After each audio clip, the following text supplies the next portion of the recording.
30 novembre 1943. Téhéran, Iran, sous-sol de l'ambassade soviétique. La main du maréchal Georgi Konstantinovitch Zhukov s'immobilisa au milieu d'une signature sur le rapport opérationnel, son stylo planant au-dessus de mots qui n'apparaîtraient jamais dans aucun document officiel soviétique. Sans les 400 000 camions que nous recevons des Américains, cette offensive serait impossible. Nous déplaçons nos armées sur des roues américaines. Par la fenêtre de l'ambassade, il pouvait entendre le bruit lointain des moteurs Studebaker construits par les Américains grondant dans les rues de Téhéran, transportant les approvisionnements soviétiques pour la conférence où Staline rencontrerait Roosevelt et Churchill. À cet instant, le commandant militaire le plus célébré de l'Union soviétique était confronté à une vérité qui resterait enterrée dans des archives classifiées pendant près de 50 ans. L'armée rouge qui repoussait la Wehrmacht vers Berlin roulait sur des camions américains, brûlait du carburant américain, mangeait de la nourriture américaine. Sans cette aide, comme Staline lui-même l'admettrait dans un toast privé quelques heures plus tard, l'Union soviétique aurait perdu la guerre. 284 camions et jeeps américains traverseraient les périlleux convois de l'Arctique, le corridor persan et la route du Pacifique pour parvenir aux mains des Soviétiques. Plus de véhicules que l'Union soviétique n'en produisit pendant toute la guerre.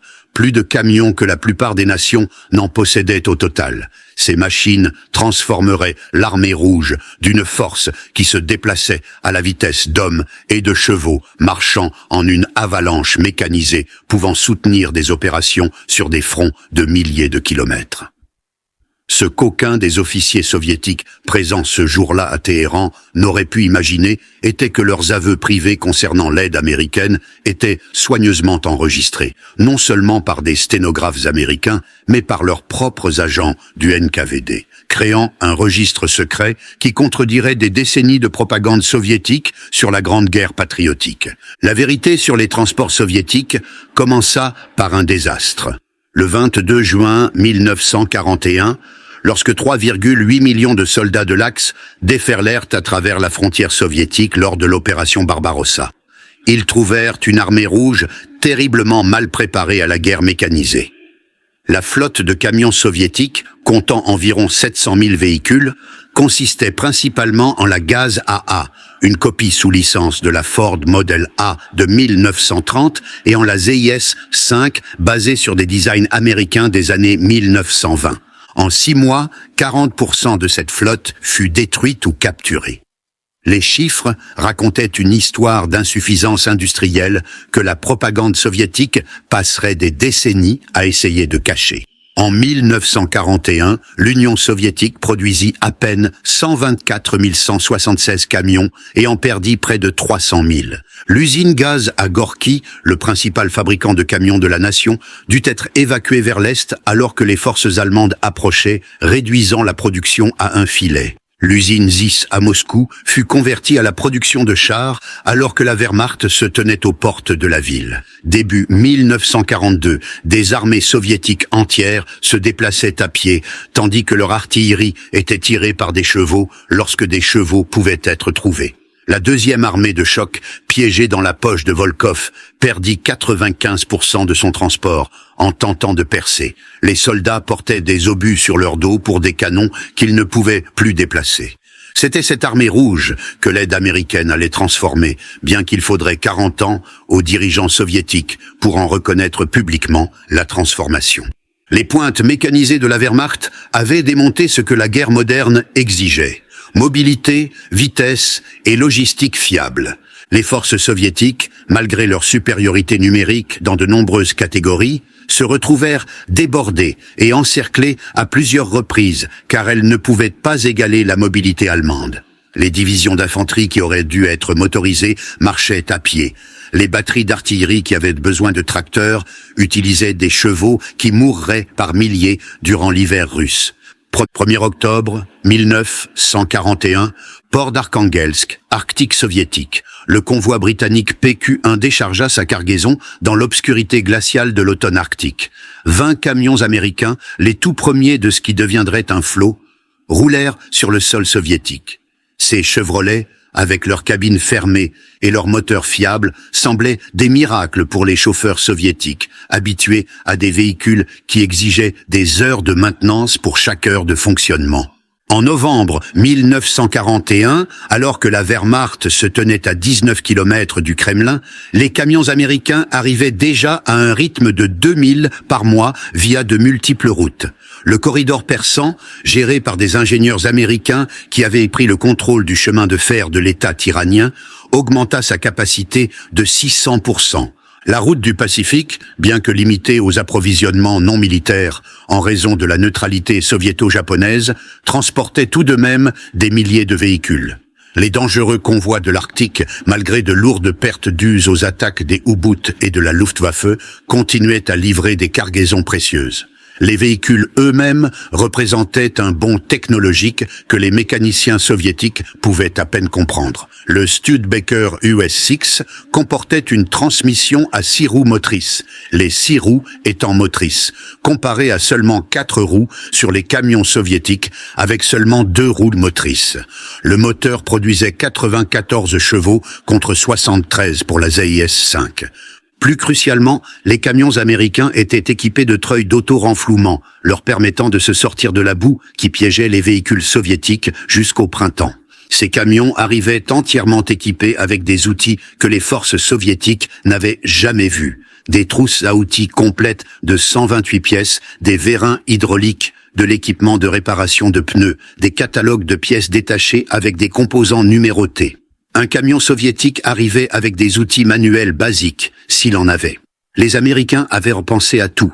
De l'équipement de démarrage par temps froid, des chauffages de cabines qui fonctionnaient réellement, des systèmes électriques scellés qui ne court-circuitaient pas dans des conditions humides. La conférence de Téhéran du 28 novembre au 1er décembre 1943 produisit l'un des aveux les plus extraordinaires de l'histoire soviétique, bien qu'il resterait classifié dans les archives américaines jusqu'en 1961 et ne serait publié en Union soviétique qu'en 1989.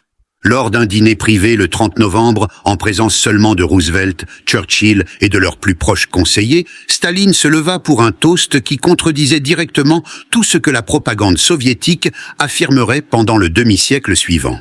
Selon Charles Bollen, l'interprète de Roosevelt, Staline déclara « Je veux vous dire ce que, du point de vue russe, le président et les États-Unis ont fait pour la victoire dans cette guerre.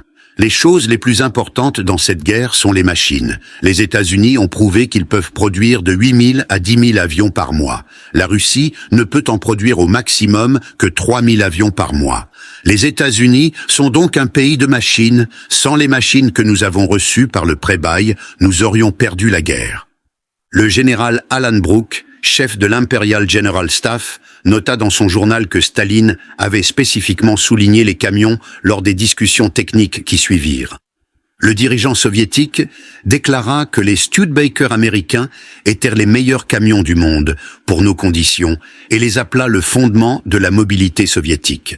Pourtant, seulement 3 ans plus tard, en 1946, Staline déclarerait publiquement que le pré-bail avait été seulement supplémentaire et ne représentait qu'environ 10% de la production soviétique. Ce mensonge deviendrait l'orthodoxie soviétique, appliquée par des censeurs et des historiens qui connaissaient la vérité mais valorisaient leur carrière et leur vie plus que l'exactitude historique. Les archives de la conférence de Téhéran révélèrent aussi d'autres aveux cruciaux. Le maréchal Kliment Vorochilov dit aux officiers de logistique américains « Vos camions sont en train de gagner la guerre pour nous. Un camion américain vaut 10 chars légers pour nous. » Ceci venant d'un chef militaire qui créditait publiquement uniquement l'industrie soviétique de la victoire. Pour comprendre pourquoi les camions américains se révélèrent si décisifs, il faut saisir l'arithmétique de la logistique soviétique. Une seule division de fusiliers soviétiques en attaque nécessitait 450 tonnes d'approvisionnement quotidien. Des munitions, de la nourriture, du carburant, des fournitures médicales. En défense, elle en avait besoin de 300 tonnes. Un corps de chars nécessitait 1000 tonnes.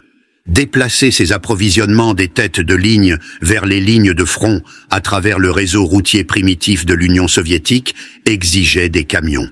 Le major général Andreï Kroulev, chef de la logistique militaire soviétique, compila des statistiques en 1943 qui restèrent classifiées jusqu'en 1991. Son rapport révéla les mathématiques crues. L'Armée rouge nécessitait un minimum de 450 000 camions pour les opérations offensives. La production soviétique de janvier à septembre 1943 s'éleva à seulement 49 000 véhicules. Les livraisons américaines sur la même période, 94 000 véhicules. Sans les véhicules américains, les forces soviétiques ne pouvaient pas opérer au-delà de 50 km des lignes de chemin de fer. La différence qualitative importait autant que la quantité. Les camions soviétiques, principalement la ZIS-5 et la Gaz AAAA, avaient des capacités de charge de 2,5 à 3 tonnes, mais transportaient rarement plus de 1,5 tonnes sur les routes du front sans tomber en panne. Les Studebaker US-6 américains, évalués à 2,5 tonnes, transportaient régulièrement 5 tonnes sur les bonnes routes et 3 tonnes en tout terrain. Leur temps moyen entre les pannes était de 10 000 km comparé à 2 000 pour les camions soviétiques. La supériorité mécanique s'étendait au-delà de la fiabilité.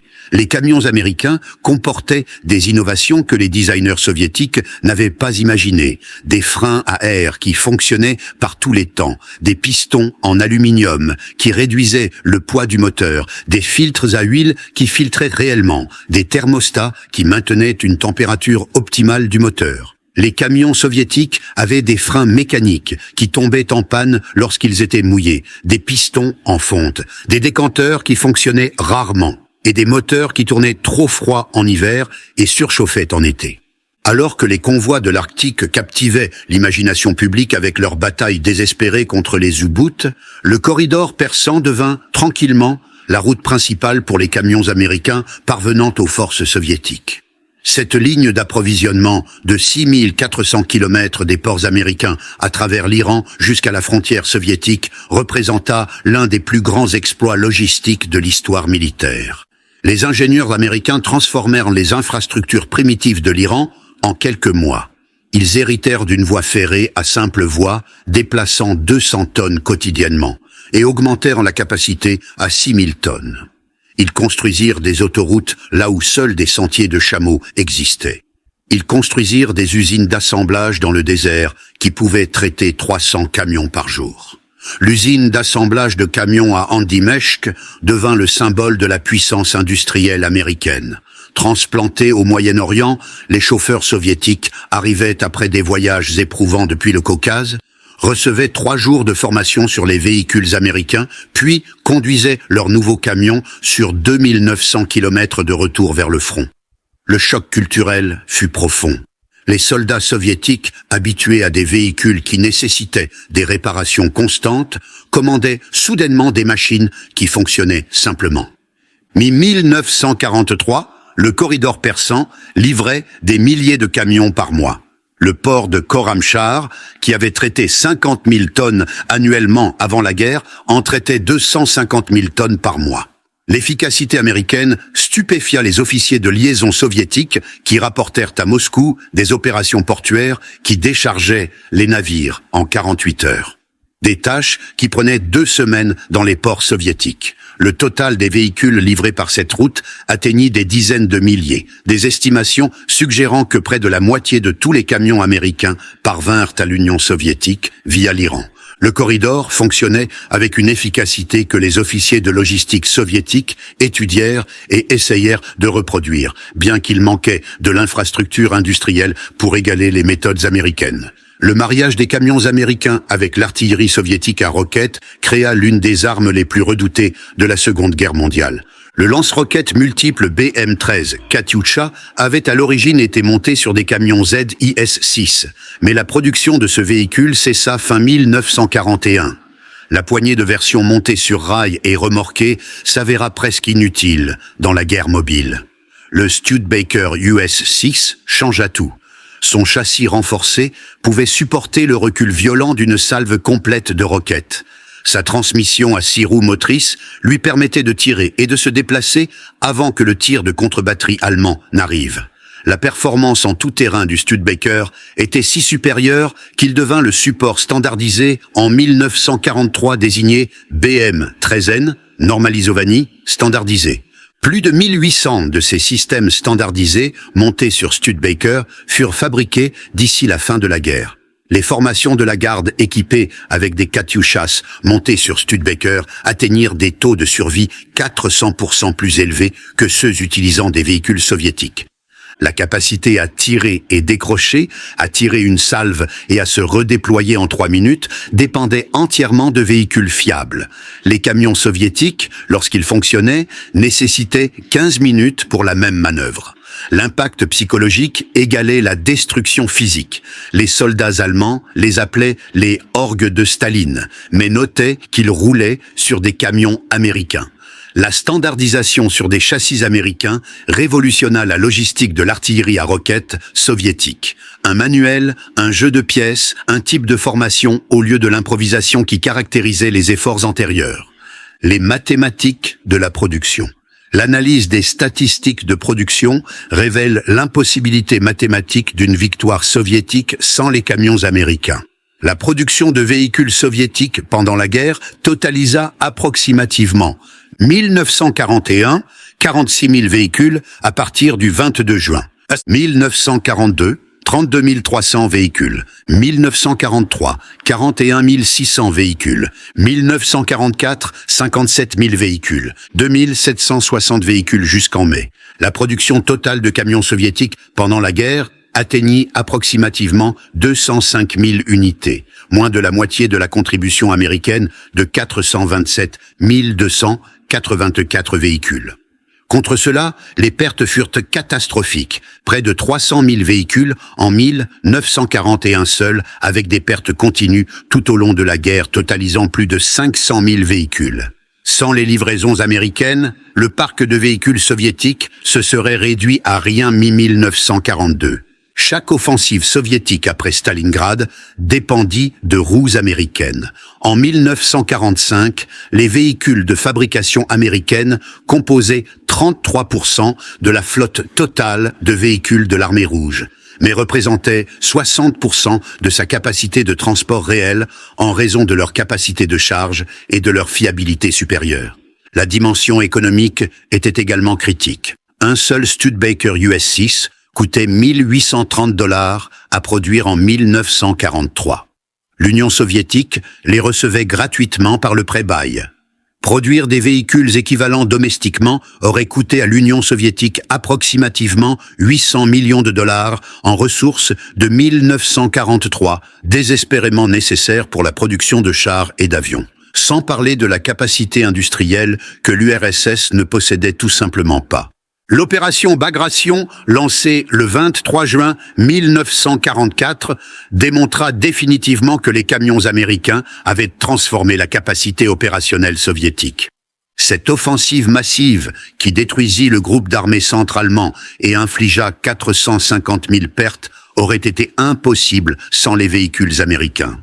La planification opérationnelle du maréchal Konstantin Rokossovski montrait la dépendance mathématique. Son premier front biélorusse nécessitait 12 000 tonnes d'approvisionnement quotidiennement.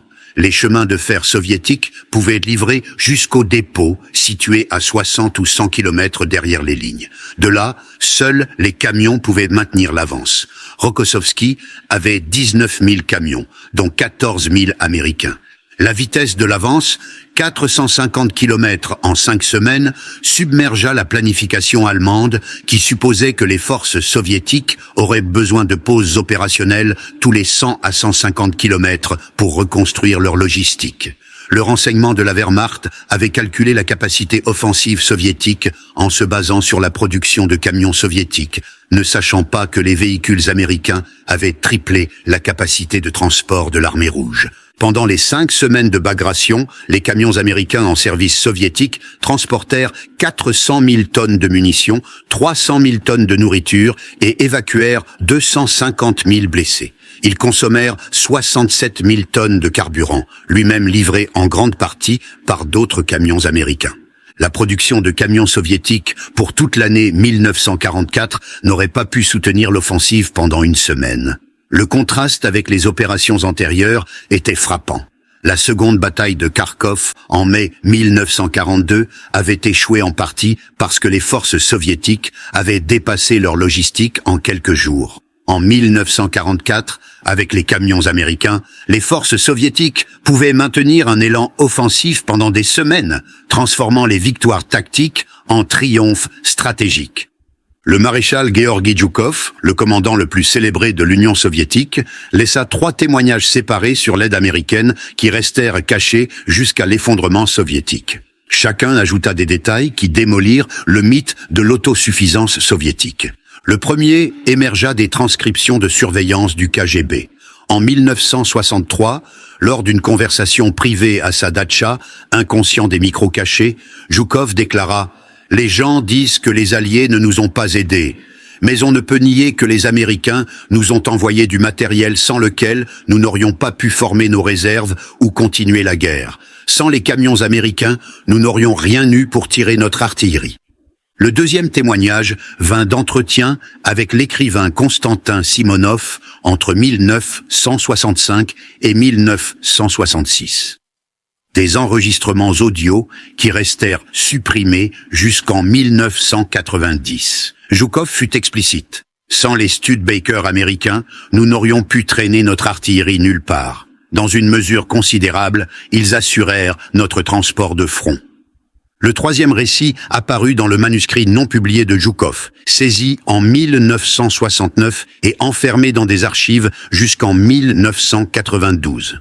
Analysant la bataille de Berlin, Zhukov écrivit sur l'importance critique des camions américains pour la livraison de 2,2 millions d'obus d'artillerie en 2 semaines, possible seulement avec des véhicules américains effectuant des trajets d'approvisionnement continu. Les mémoires enregistrées en secret de Nikita Khrouchtchev, passées en contrebande vers l'Ouest en 1970, contenaient peut-être l'aveu le plus complet sur la dépendance soviétique à l'aide américaine. Son témoignage fut authentifié par analyse vocale et corroboré par d'autres sources après l'effondrement soviétique. Je voudrais exprimer mon opinion franche sur les vues de Staline quant à savoir si l'armée rouge et l'Union soviétique auraient pu faire face à l'Allemagne nazie et survivre à la guerre sans l'aide des États-Unis et de la Grande-Bretagne, déclara Khrouchtchev. Il déclara carrément « Si les États-Unis ne nous avaient pas aidés, nous n'aurions pas gagné la guerre. Si nous avions dû combattre l'Allemagne nazie en 1 contre 1, nous n'aurions pas pu résister à la pression de l'Allemagne et nous aurions perdu la guerre. » Khrouchtchev s'adressa spécifiquement aux camions. Personne n'en parle officiellement, et Staline jamais, je pense, n'a laissé de traces écrites de son opinion. Mais je peux dire qu'il a exprimé cette vue plusieurs fois dans des conversations avec moi. Nos pertes auraient été colossales parce que nous n'aurions eu aucune manœuvrabilité. Ce même Khrouchtchev, en tant que Premier ministre soviétique, déclarerait publiquement que l'Union soviétique avait accompli la victoire avec ses propres ressources. Une contradiction qui incarna la schizophrénie soviétique concernant l'aide américaine. Les mécaniciens soviétiques qui entretenaient les camions américains comprirent l'écart technologique entre l'ingénierie automobile américaine et soviétique. Les moteurs américains utilisaient des pistons en aluminium. Les moteurs soviétiques utilisaient de la fonte lourde. Les camions américains avaient des filtres à huile. Les camions soviétiques dépendaient de décanteurs. Les véhicules américains comportaient des roulements de roues scellés durant 50 000 kilomètres. Les roulements soviétiques duraient 5 000 kilomètres avec de la chance. Le système de pièces détachées stupéfia les mécaniciens soviétiques. Les Américains envoyaient des catalogues montrant chaque pièce avec des numéros.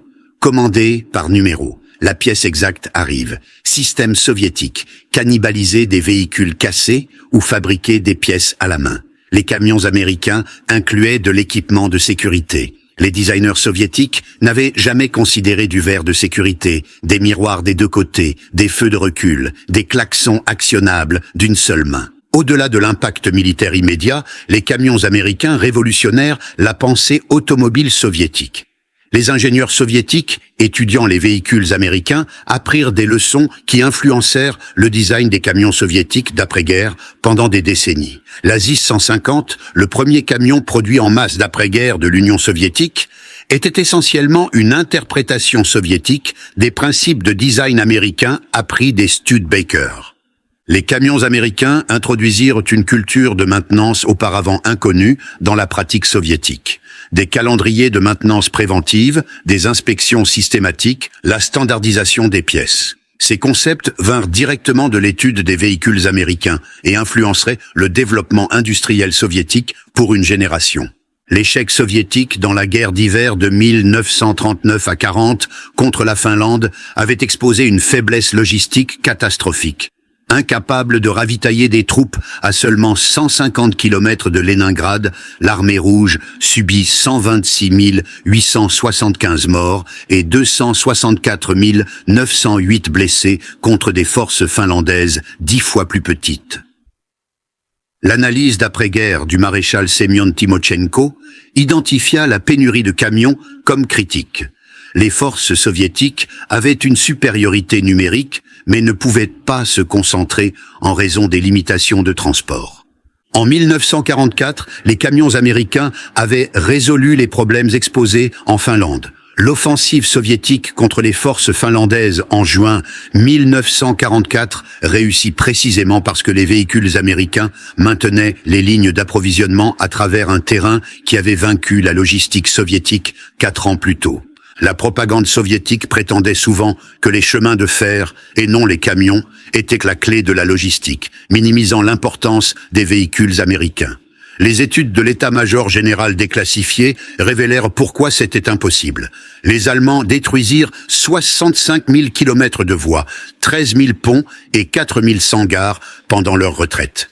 Les troupes ferroviaires soviétiques pouvaient restaurer environ 20 kilomètres quotidiennement dans des conditions de combat. Mais les voies uniques restaurées ne géraient que 6 à 8 trains quotidiennement contre 40 à 50 sur des voies doubles intactes. Plus crucialement, les chemins de fer se terminaient à des points fixes. Les derniers 50 à 100 kilomètres jusqu'aux unités combattantes exigeaient des camions. Pas de camions signifiait pas d'approvisionnement au front. Les Allemands apprirent cette leçon fatalement. Leurs excellents ingénieurs ferroviaires suivirent le rythme initialement, mais le manque de camions signifiait que les approvisionnements s'accumulaient inutilement aux têtes de ligne, tandis que les unités combattantes manquaient de munitions. Alors que les Studebaker captivaient l'imagination soviétique, toute la gamme des véhicules américains se révéla également importante. Les 51 503 Jeep Willys révolutionnèrent les fonctions de reconnaissance et de commandement. Les 69 000 camions Dodge de 3/4 de tonne fournirent une mobilité tactique pour les escouades d'infanterie, tandis que 47 000 véhicules Chevrolet d'1,5 tonnes servirent de chevaux de bataille divisionnaires. Le maréchal Ivan Konev nota que les Jeeps permettaient un contrôle de bataille en temps réel avec des commandants visitant plusieurs divisions quotidiennement, accélérant le cycle de commandement et fournissant un avantage décisif. La suppression systématique de la reconnaissance du pré-bail commença même avant la fin de la guerre. En février 1945, le Comité de défense de l'État émit l'ordre secret numéro 7 1572. Toutes les photographies d'équipements étrangers doivent être censurées de la publication. L'industrie soviétique seule doit être créditée de la victoire. Ceci initia une campagne de 40 ans pour effacer les camions américains de la mémoire de guerre soviétique. Les censeurs de photos peignaient par-dessus les véhicules américains, les remplaçant par de l'équipement soviétique. Les films montrant des camions américains étaient édités ou détruits. Les mémoires des vétérans étaient censurées pour retirer les références à l'aide étrangère. La suppression s'étendit aux statistiques. L'histoire officielle soviétique de 1960 prétendit que le pré-bail ne représentait que 4% de la production soviétique en temps de guerre, obtenue par des manipulations comptables comparant les livraisons américaines à la production soviétique totale, incluant les biens civils en utilisant des valeurs en roubles qui sous-évaluaient l'équipement américain. Lorsque des vétérans soumettaient des mémoires décrivant des véhicules américains, les éditeurs remplaçaient systématiquement les références spécifiques par des termes vagues. Studebaker devenait camion. Véhicules américains devenaient nos véhicules. Des passages entiers étaient réécrits pour éliminer toute suggestion d'aide étrangère. Alors que les tensions de la guerre froide s'intensifiaient, la suppression s'accentua. En 1948, le membre du Politburo, Nikolai Voznesensky, publia des rapports prétendant que le pré-bail représentait près de 4% de la production soviétique, tout en dénonçant l'Amérique comme le chef du camp antidémocratique. Ceci devint la ligne officielle pendant 4 décennies. Les historiens soviétiques qui connaissèrent la vérité faisaient face à un choix impossible, répéter les mensonges ou risquer leur carrière. La plupart choisirent la sécurité, produisant des histoires qui créditaient uniquement l'industrie soviétique de la victoire. La distorsion affecta l'éducation. Les écoliers soviétiques apprenaient que leur nation avait vaincu Hitler, essentiellement seul. Les musées exposaient de l'équipement allemand capturé, mais cachaient les véhicules américains. Les mémoriaux de guerre célébraient les chars soviétiques, mais ne mentionnaient jamais les camions qui transportaient les munitions vers le front. La glasnost de Mikhaïl Gorbatchev permit finalement une discussion honnête. En 1989, le journal d'histoire militaire publia les transcriptions de la conférence de Téhéran montrant l'aveu de Staline. La réaction fut explosive. Les lecteurs découvrirent que toute leur compréhension de la guerre était construite sur des mensonges. Les vétérans parlèrent enfin avec vérité. Lors d'une réunion à Moscou, en 1990, d'anciens chauffeurs se levèrent et témoignèrent sur leurs camions américains, révélant des histoires cachées pendant 45 ans. Les révélations archivistiques furent stupéfiantes.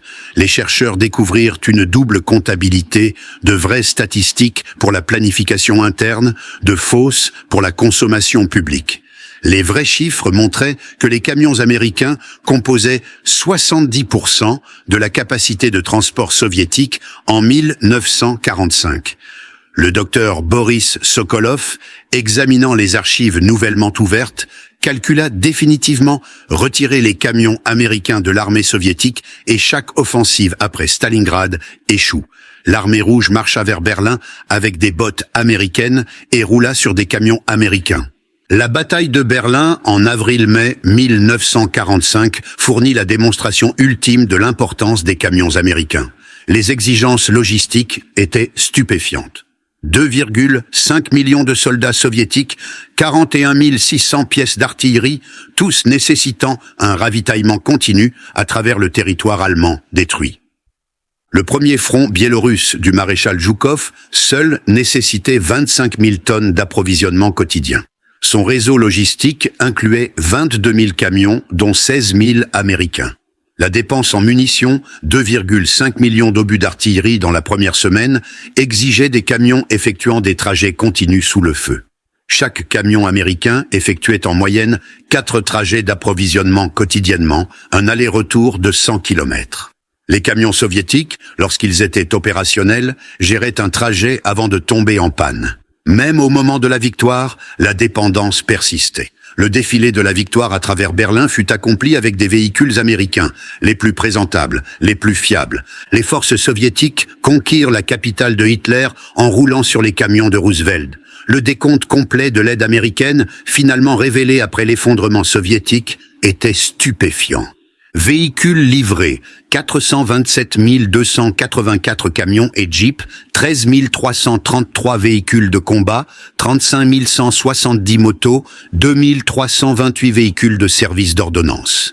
Matériaux de soutien, 2,7 millions de tonnes de produits pétroliers, 4,5 millions de tonnes de nourriture, 15,4 millions de paires de bottes, 1911 locomotives à vapeur, 11 075 wagons de chemin de fer. Les livraisons de véhicules seuls représentaient plus de camions que l'Allemagne n'en produisit pendant toute la guerre. Assez de transport pour motoriser complètement 60 divisions de fusiliers. À la fin de la guerre, les véhicules américains avaient transporté 60% de toutes les munitions, déplacé 70% de tout le carburant, évacué 65% des blessés et remorqué 58% des pièces d'artillerie. Dans la période immédiate d'après-guerre, des officiels soviétiques reconnaissants proposèrent des monuments à l'aide américaine. Le maréchal Zhukov suggéra un mémorial à l'arsenal des démocraties alliées. Le Parti communiste rejeta toutes les propositions. Pendant 45 ans, aucun monument ne reconnut le rôle des camions américains.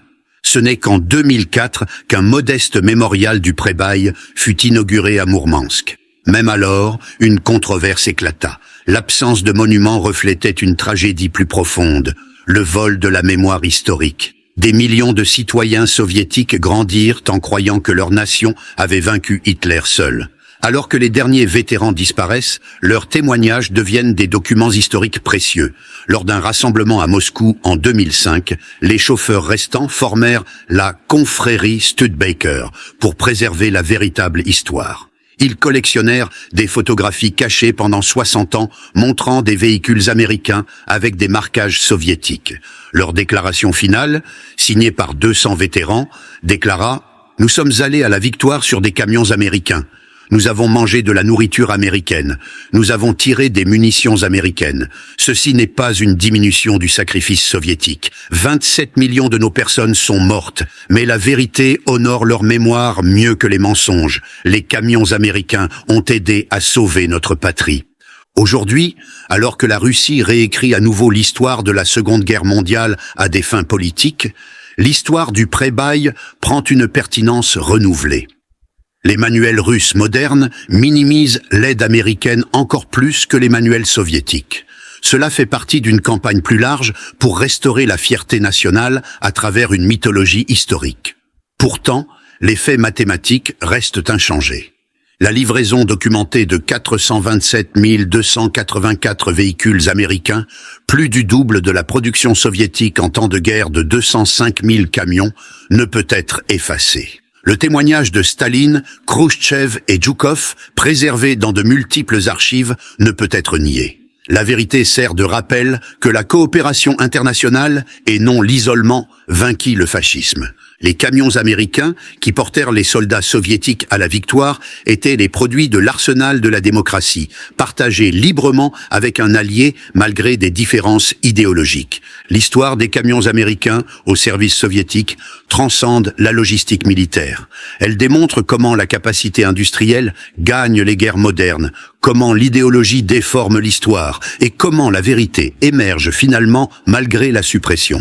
Les 427 284 camions et jeeps américains qui parvinrent à l'Union soviétique représentaient la marge entre la victoire et la défaite sur le front de l'Est. Ils transformèrent l'armée rouge d'une force de style Première Guerre mondiale, dépendante des chemins de fer et des chevaux, en une armée mécanisée capable d'opérations offensives soutenues sur des distances continentales. Les dirigeants soviétiques connaissaient cette vérité. Staline admit à Téhéran que, sans les machines américaines, nous aurions perdu la guerre. Djoukov confessa que, sans les camions américains, les forces soviétiques n'auraient rien eu pour tirer notre artillerie. Khrouchtchev reconnut que, sans l'aide américaine, l'Union soviétique n'aurait pas pu résister à la pression allemande. Pourtant, pendant 45 ans, l'Union soviétique maintint un faux récit. Les photos furent truquées, les mémoires censurées, les statistiques falsifiées. Le Parti communiste vola à son peuple la véritable histoire de leur victoire, la remplaçant par une mythologie qui servait des buts politiques mais déshonorait la vérité historique. Ce n'est qu'avec la glasnost que la pleine vérité émergea des archives, des enregistrements et des témoignages. Les preuves démontrèrent de manière accablante que les camions américains n'ont pas seulement assisté l'effort de guerre soviétique, ils l'ont rendu possible. Les Studebaker que les soldats soviétiques appelaient Zakodnik, celui qui va partout, étaient aussi essentiels à la victoire que les chars T-34 célébrés dans chaque mémorial. La suppression et la révélation ultérieure de cette vérité portent des leçons au-delà de l'histoire militaire. Cela démontre comment les régimes autoritaires manipulent la mémoire, comment les nécessités politiques priment sur l'exactitude et comment la vérité émerge finalement malgré la suppression officielle. Aujourd'hui, le fait mathématique demeure. Les forces soviétiques sont allées à la victoire à Berlin sur des camions américains. L'arsenal de la démocratie vainquit la Wehrmacht, non seulement avec des armes, mais avec des roues. 427 284 d'entre elles, traversant les océans et les continents pour porter l'armée rouge à la victoire. Les camions américains qui transformèrent l'armée rouge représentent plus que des machines. Il symbolise comment la capacité productive de la démocratie industrielle, partagée librement, même avec des adversaires idéologiques, s'avéra décisive dans la lutte de l'humanité contre le fascisme. Les généraux soviétiques, qui admirent qu'ils auraient perdu sans les camions américains, prononcèrent une vérité qui transcende la politique. Les guerres modernes sont gagnées non par le courage seul, mais par le mariage de la bravoure et de la puissance industrielle. En fin de compte, les robustes Studebaker, qui survécurent pendant des décennies au service soviétique, durèrent plus longtemps que les mensonges racontés à leur sujet. Les vétérans savaient, les documents prouvaient et l'histoire enregistre. Sans les camions américains, il n'y aurait pas eu de victoire soviétique. Les roues de l'arsenal de la démocratie transportèrent non seulement des approvisionnements, mais les espoirs des nations vers le triomphe sur la tyrannie. L'ironie finale est que la générosité américaine créa le pouvoir soviétique, même qui passerait 45 ans à nier la contribution américaine. Pourtant, la vérité, comme ces moteurs américains fiables, persiste au-delà de la manipulation politique. Les généraux soviétiques avaient raison. Ils auraient perdu 400 000 camions américains.